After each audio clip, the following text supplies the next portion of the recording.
I'm dying.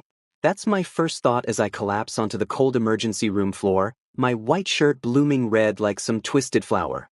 The fluorescent lights above blur into halos, and somewhere far away, I hear screaming. It might be mine. We need a surgeon now. A nurse's voice cuts through the chaos. He's losing too much blood. My hand clutches the knife wound near my heart. Close, so terrifyingly close. But death isn't what scares me most right now. It's the doors bursting open. It's the sharp snap of latex gloves. It's him, Dr. Kang Seo-jun. Of all the surgeons in Seoul, it had to be him. He strides toward me with that cold, precise confidence surgeons wear like armor. His dark eyes are focused, professional until he freezes. Mid-breath. His pupils dilate as the scent suppressant patch on my neck finally, catastrophically fails. Sweet magnolia. Summer rain. Omega. No. That's impossible, he whispers, and I've never heard fear in a surgeon's voice before. There are no unregistered omegas in Seoul. Our eyes meet. In that split second, I see recognition flash across his face, though he doesn't place it yet. I see shock, confusion, and something darker, something primal that makes my omega instincts scream alpha, alpha, alpha. Don't. I gasp, tasting copper. Don't tell anyone, please. His jaw clenches. The heart monitor beside me shrieks its erratic panic. Clear the room, he orders, voice like ice. I'm operating alone. But Dr. Kang, protocol requires. Now. The nurses scatter. The doors slam shut. And I'm alone with the one person who could destroy my entire existence with a single phone call. 3 hours earlier, I was free. Well, as free as an unregistered omega could be in a country that treated us like government property. I'd been on suppressants for 8 years, since I turned 18 and the Omega Protection Act passed. Since the day they started rounding us up, registering us, assigning us to alphas like we were parcels to be delivered. I chose dangerous freedom over a gilded cage. Tonight, I was in Itaewon, camera in hand, capturing Seoul's neon-soaked streets for my photography exhibition. My life was small but mine. A rented studio apartment in Hongdae. Freelance photography gigs. Suppressants bought from a sympathetic doctor in Busan. It wasn't much, but it was mine. Then my phone buzzed. Unknown number, I know what you are. Meet me at Namsen Tower in 1 hour, or I'll report you. My blood turned to ice water. 8 years of hiding, gone. Someone new. I ran through the crowded streets, heart pounding, checking over my shoulder every few seconds. The Saturday night crowds should have made me invisible, but I felt exposed. Hunted. A hand grabbed my arm near the Itaewon subway entrance. Hello, little Omega. I spun around to find a man in hospital scrubs, tall, handsome in that sharp-featured way, smelling of antiseptic and something darker. Dangerous alpha pheromones that made my suppressant-dulled instincts scream warnings.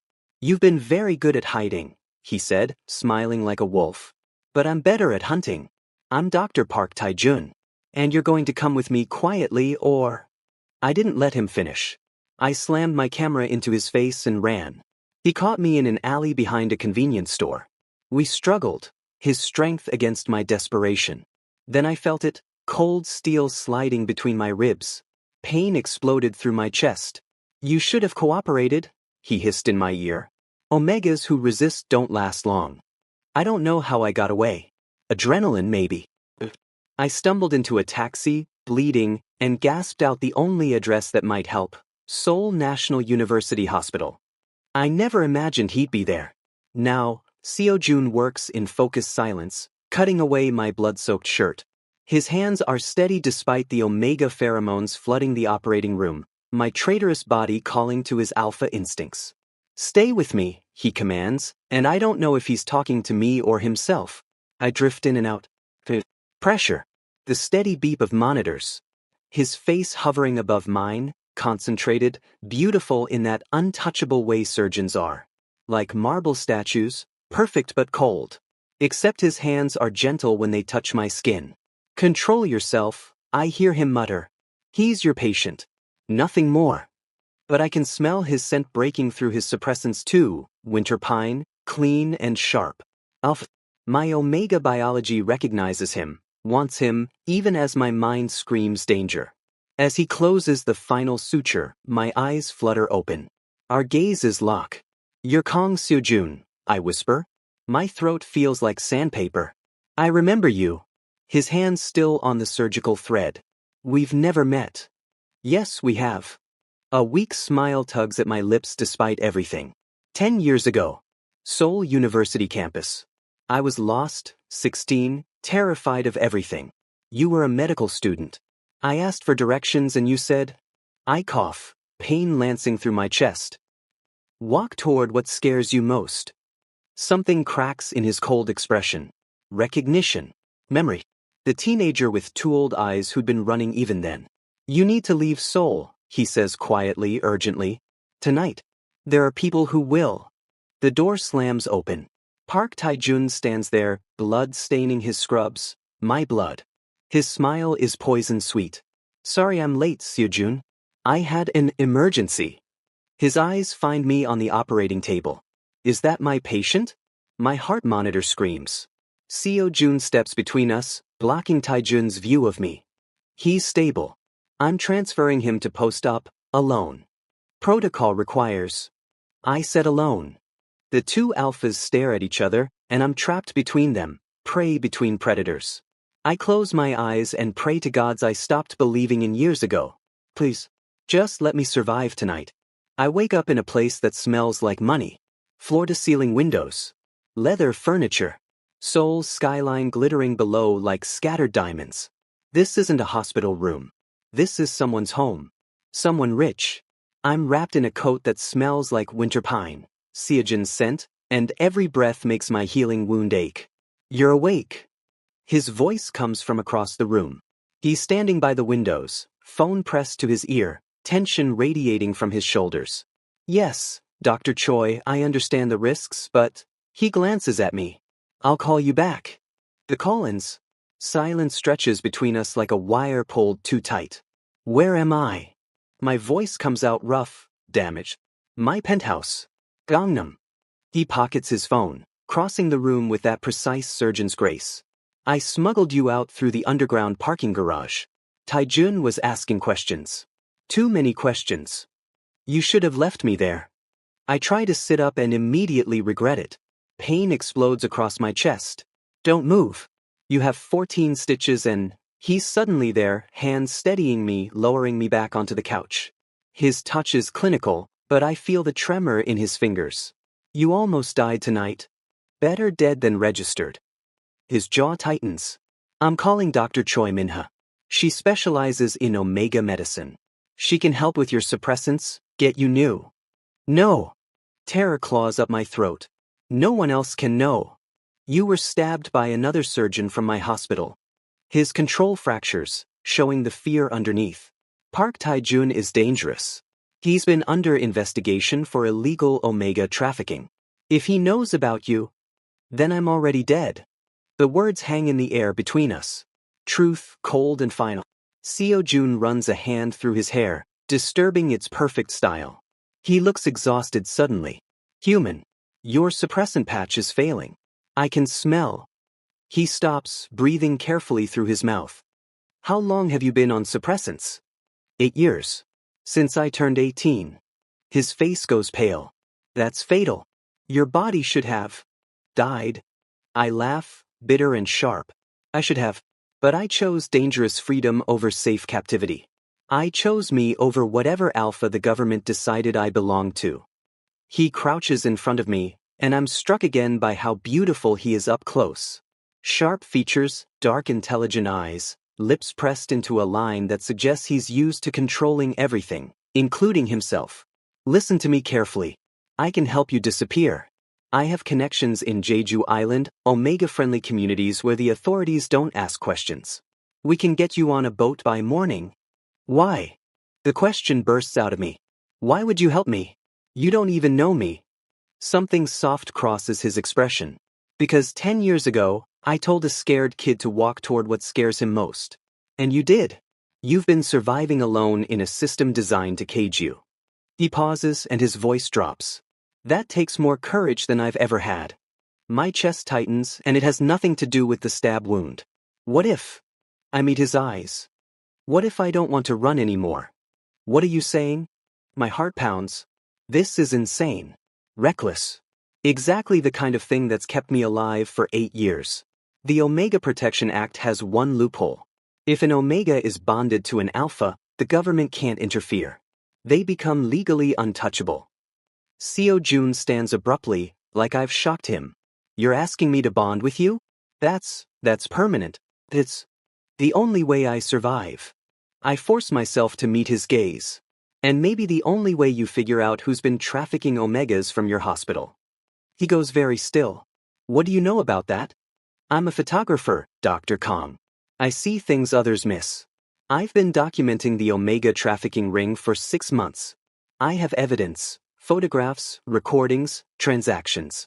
I know Taijun is involved, along with at least a dozen others. I lean forward despite the pain. But I need protection to go public. I need someone powerful enough that they can't make me disappear. His mind is working. I can see it in his eyes. The surgeon's brain calculating risks, weighing options, analyzing outcomes. This is a terrible idea, he finally says. I know. We'll have to pretend to be in love. Bonded pairs are investigated by social services. They'll interview us, watch us, look for any sign of coercion or fraud. I can pretend. He steps closer, and my Omega instincts flutter despite 8 years of suppressants. Can you? Because when I bond you, your body will react to mine. Your heat cycles will sync to my rut. Every instinct will scream at you to submit, to nest, to, he stops himself, to do things you've spent 8 years avoiding. I force myself to stand, ignoring my body's protests. We're inches apart now. Close enough that I can see the gold flecks in his dark eyes. Close enough to smell his scent breaking through his suppressants, and to know mine is doing the same to him. I've survived 8 years of hell, Dr. Kong. I can survive you. Something flashes in his eyes. Respect, maybe? Or challenge. Tomorrow morning, we register the bond at the government office. Tonight you rest. We have separate rooms. His voice is firm, controlled. The surgeon again, not the Alpha. And Taijun. What about him? Seojun's smile is cold enough to freeze blood. Leave him to me. That night, alone in the guest room with its expensive sheets and its view of a city that wants to cage me, I stare at the ceiling and wonder what I've just agreed to. Bonding. Pretending to love a stranger. Tying my survival to an Alpha who looks at me like I'm a problem to be solved. But when I close my eyes, I don't see the surgeon's cold efficiency. I see gentle hands stitching me back together. I see someone who chose to save me when he could have made a single call and collected a reward. Maybe this terrible idea is the best chance I've ever had. Or maybe I'm walking toward what scares me most. Fin. The bonding registration takes 17 minutes. Blood test. Forms. A medical officer who barely looks at us. Then Seojun leans in and marks my neck. Just a superficial bite, enough to leave a temporary bruise that photographs well. His lips are clinical against my skin, but my Omega biology doesn't know the difference. Heat floods through me. Congratulations, the officer says, stamping our certificate. You're now legally bonded. Just like that, I belong to someone. Except Seojun makes it clear I don't belong to him at all. 1 week of living together teaches me that Dr. Kong Seojun is a ghost. He leaves for the hospital at 5 a.m. Returns after midnight. We communicate through notes left on the kitchen counter. Leftovers in fridge. Don't wait up. Professional. Distant. I tell myself this is what I wanted. A business arrangement. Protection without strings. I don't tell myself why I listen for his key in the lock every night. Why I've started cooking dinner even though he's never there to eat it. Why his empty side of the penthouse feels like a rejection I have no right to feel. We're strangers playing house. Nothing more. Until my body betrays me. It happens 2 weeks early. I wake at 2 a.m. drenched in sweat, my skin burning like I've been set on fire from the inside. For a moment, I don't understand. Then the cramps hit, deep, visceral, wrong, and I know. My first natural heat in 8 years. The suppressants have finally, completely failed. I bite my pillow trying to stay quiet, but my body is screaming. Every nerve ending is exposed. Every breath releases more pheromones. Thick, sweet, desperate. Omega in heat. Omega in distress. Omega calling for an alpha. No, I can't do this. I won't be reduced to this biological nightmare, won't become some mindless creature begging to be. My bedroom door slams open. Seo Jun stands there in pajama pants and nothing else, chest heaving, eyes wild. His alpha instincts have dragged him from sleep, from control, from everything that makes him him. Don't, I gasp, curling into myself on the floor. Don't come closer. I can handle this. You're in heat. His voice is rough, barely human. He takes a step forward, then stops himself. I can see the war happening inside him. The doctor versus the alpha. I need you to leave. The words tear out of me between sobs. I won't be like them. I won't become some alpha's breeding toy just because biology says so. Something in my voice breaks through to him. The wildness in his eyes clears slightly. He takes a careful breath, then another, wrestling back control. Okay, he says quietly. Okay, Haewon. But I'm not leaving you alone like this. Before I can protest, he lifts me carefully, so carefully, and carries me to his bedroom. The bed is massive, covered in blankets that smell like him. Winter pine. Safety. Alpha. My Omega instincts purr with satisfaction even as my mind screams at the betrayal. He sets me down and immediately starts building a nest around me. Pillows. Blankets. Creating a safe space even though his hands are shaking with the effort of not touching me. I'm not going to touch you, he says, and I hear the strain in his voice. But I'll stay. My scent will help ease the pain. Why? I'm crying now, heat and emotion twisting together. Why are you being kind? You don't owe me anything. This is just business. He sits on the floor beside the bed, deliberately putting distance between us. Maybe I'm tired of pretending I don't care. 3 days. That's how long heat lasts when you haven't had one in 8 years. 3 days of Seo Jun tending to me like I'm his most critical patient. Cool cloths for the fever. Water when I can barely swallow. His scent, carefully controlled, to soothe the Omega's distress without pushing me into something I don't want.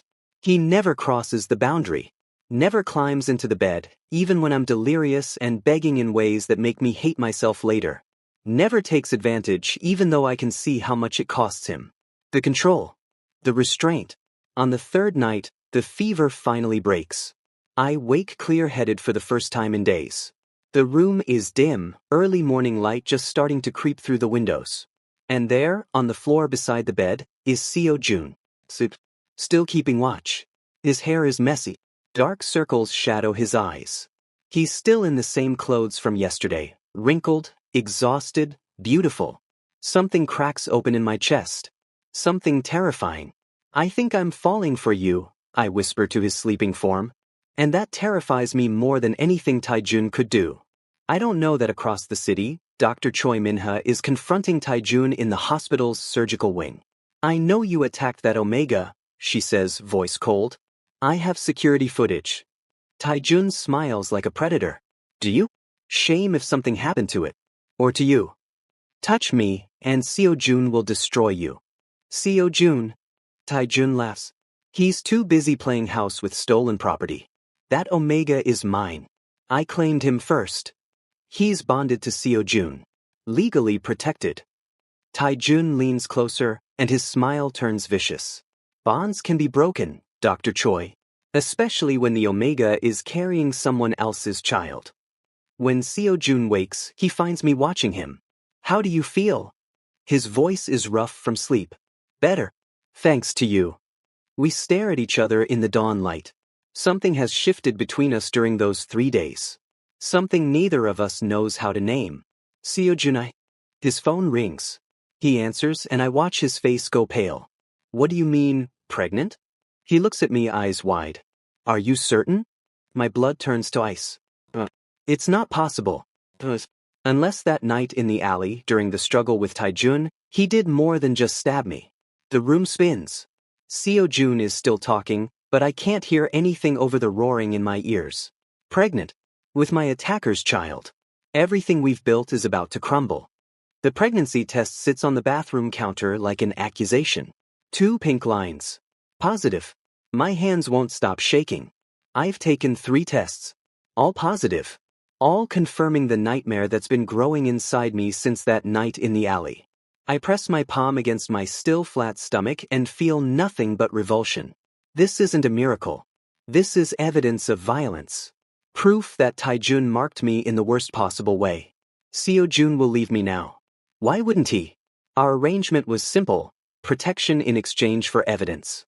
Not this. Never this. The door opens. I didn't even hear him come home. Haewon. His voice is soft, exhausted from another 16-hour surgery. Dr. Choi called me. She said you came in for testing. Why are you? He stops when he sees my face. The tears streaming down my cheeks. What's wrong? I can't speak. I just hand him the test. His face goes blank. Then cold. Then something I can't read. Something that twists in his expression like pain. The silence stretches forever. It's Taijun's. I finally choke out. That night during the attack I lost time. I thought he just stabbed me, but he must have. I can't finish. Can't say the words that make it real. Seo-jun sets the test down carefully. Too carefully.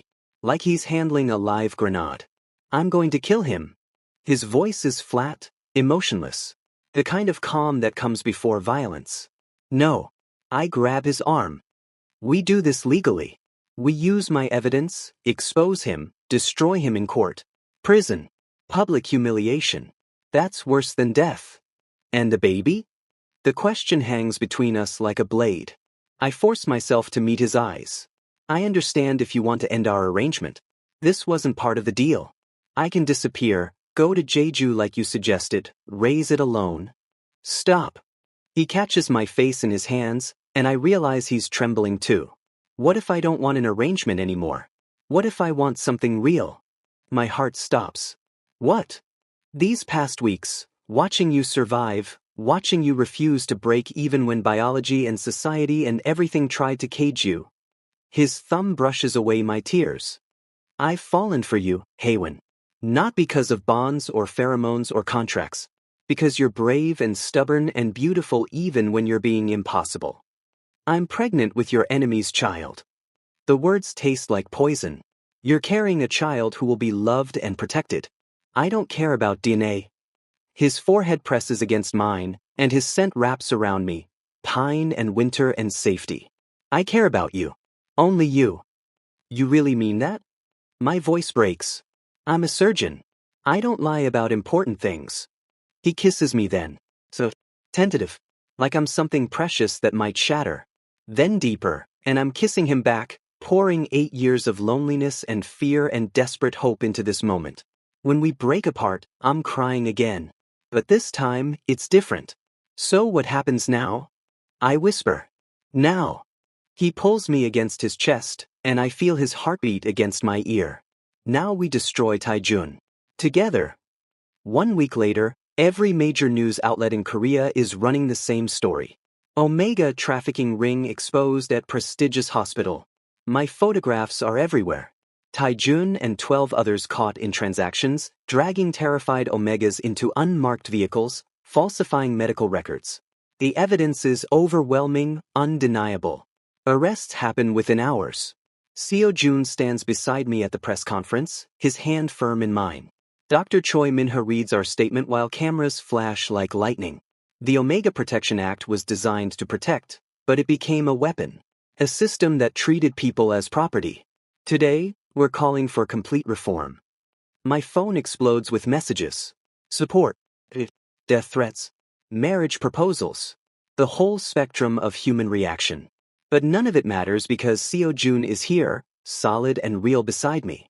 That evening, we stand at Namsen Tower's observation deck, overlooking the city that tried to cage me. What happens now? I ask, watching Seoul's lights flicker like earthbound stars. His arm wraps around my waist, pulling me close. Now, we figure it out together. The baby, the trial, us. Still scared. I lean into him, breathing in his scent. Terrified. He kisses my temple. But someone once told me to walk toward what scares me most. I laugh, the sound genuine for the first time in weeks. Sounds like a wise person. He is.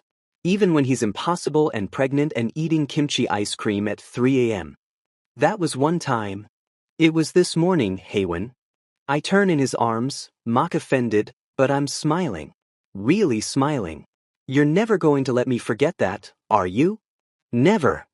His eyes are soft now, warm in a way I never thought possible from the cold surgeon who stitched me back together. Get used to it. You're stuck with me now. Legally bonded, I remind him. No. He cups my face and the look in his eyes steals my breath. Really bonded. The kind that has nothing to do with paperwork. When he kisses me this time, soul spreads out beneath us like a promise. A city that wanted to cage me, now witnessing my freedom. 6 months later. Her name is Kong Hanbyul, meaning bright star. She has my eyes and Seojin's serious expression, and when she sleeps in his arms, I capture the moment through my camera lens. This impossible happiness. This family built from survival and choice and love that defied every rule. We've moved to a hanok in Bukshan village, traditional and beautiful, with a nursery painted in soft yellows and a studio where I edit photographs that are changing laws. The Omega Protection Act is being dismantled. Omegas have rights now. Choices. Seojun rocks Hanbyul to sleep, humming softly, and I think about that scared 16-year-old who asked for directions once. Walk toward what scares you most. I did. And I found home. Not in a place, but in the brilliant, impossible man who chose to save me when he could have walked away. Who loved me when I had nothing to offer but evidence and trauma and a child that wasn't his. Who became my alpha not through force or biology, but through choice. Every single day, we choose each other. And that's the most radical thing of all.